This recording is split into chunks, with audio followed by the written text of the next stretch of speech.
कि राम मंदिर कभी नहीं बनेगा, ये तो चुनावी मुद्दा बीजेपी वालों का।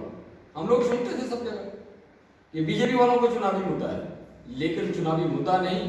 पहले दिन से जब भारतीय जनता पार्टी का गठन हुआ, भारतीय जनता पार्टी जब से अस्तित्व में आई, तब से हमारे चिंतकों का और उन लोगों का जिन्होंने अपने प्राणों की आहुतियां दी इस पार्टी को खड़ा करने के लिए, अपने जीवन का पूर्ण दान दिए जिन्होंने अपनी इस पार्टी को खड़ा करने के लिए, उनका एक ही सपना था कि इस हिंदुस्तान में हमारे जो पूजनीय है भगवान श्री राम है, जो हमारे इष्ट देव है, उनका भव्य मंदिर उनके जन्म स्थान पर बनना चाहिए, जो एक मुस्लिम आक्रांता बाबर के द्वारा नष्ट भ्रष्ट कर दिया गया था, जहां बाबरी मस्जिद बनाई हुई थी।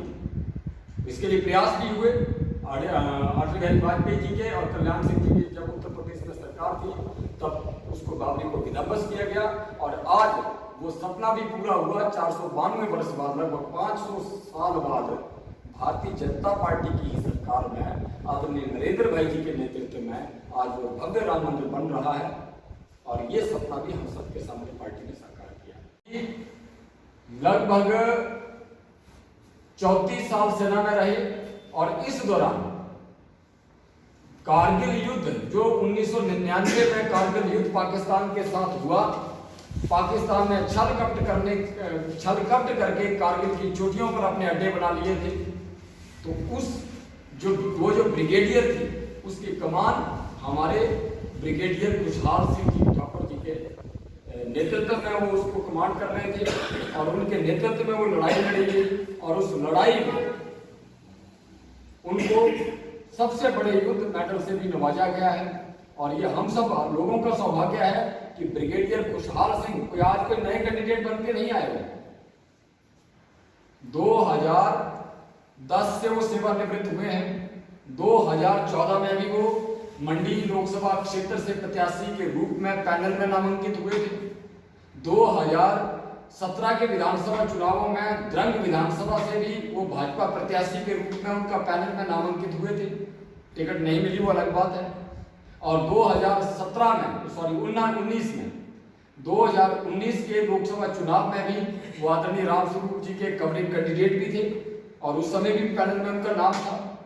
और आज 2021 में जब वो सीट अकस्मात निधन के कारण जो खाली हुई है, उसमें भारतीय जनता पार्टी ने उनको प्रत्याशी बनाया है। वो हमारे एक्स सर्विसमैन बोर्ड के चेयरमैन भी रहे हैं, हिमाचल प्रदेश के एक जाना माना चेहरा है। उनके नाम पे एक फिल्म भी बनी है कारगिल हीरो के नाम से, और उसमें राज बब्बर जो आज कांग्रेस के स्टार प्रचारक बन के यहाँ आ रहे हैं हिमाचल में, वही राज बब्बर ने उनका वो रोल किया है खुशहाल ब्रिगेडियर जी का। तो ये वास्तविकता है उनके व्यक्तित्व की वास्तविकता है। उन्होंने संयुक्त राष्ट्र संघ की जो शांति सेना है उसमें उन्होंने काम किया है। 256 भारतीयों को निकाल के वो वहां से लाए हैं। उनका एक अपना इतिहास है। सेवा के लिए उनके बेटा लेफ्टिनेंट कर्नल है, उनकी बेटी डॉक्टर है। तो ऐसे वैसे परिवार से नहीं।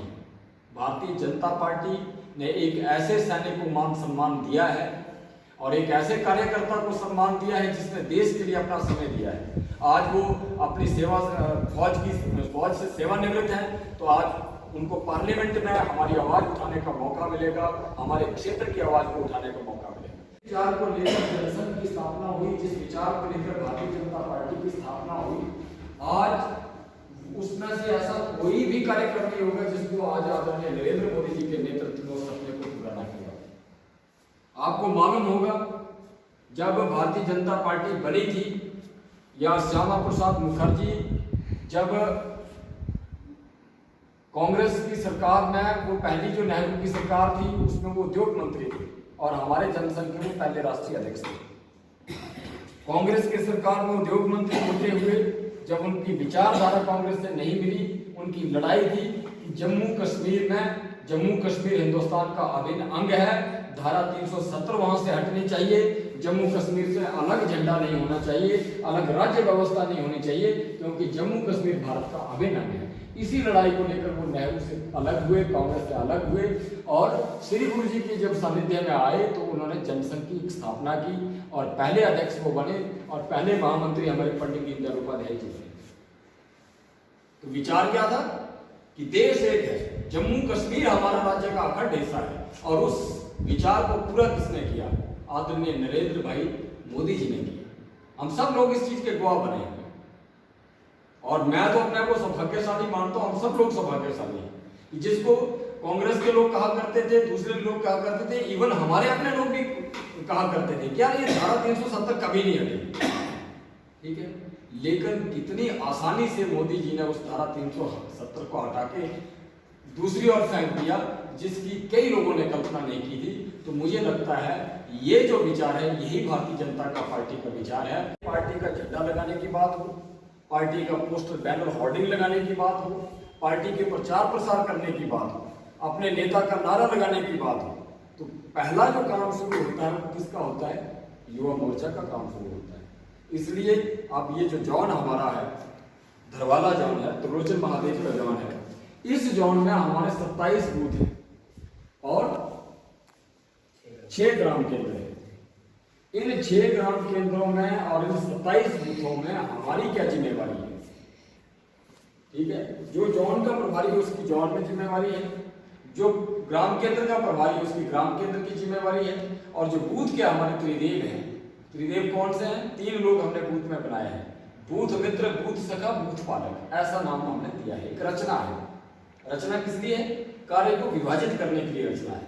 मंडल से कोई कार्यक्रम आएगा, पार्टी से, जिला से कोई कार्यक्रम आएगा, मंडलाध्यक्ष को बताया जाएगा, मंडलाध्यक्ष बताएगा वो जॉन प्रभारी, जैसे हमारे परमौर मंडल में 4 जॉन है, तो 4 जॉन में हमने 4 गांव जो है वो अलग अलग प्रभारियों को बांट दिए।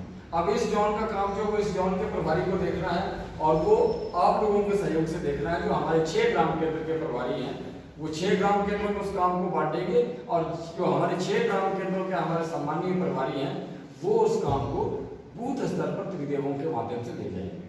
हमने सभी बूथों पे 120 बनाया हुआ है, एक बूथ पे 20 लोग हमने जुड़े हुए हैं, और हम ही आप लोगों ने जुड़े हुए हैं, हमारे पार्टी के लोग हैं, पार्टी के कार्यकर्ता हैं।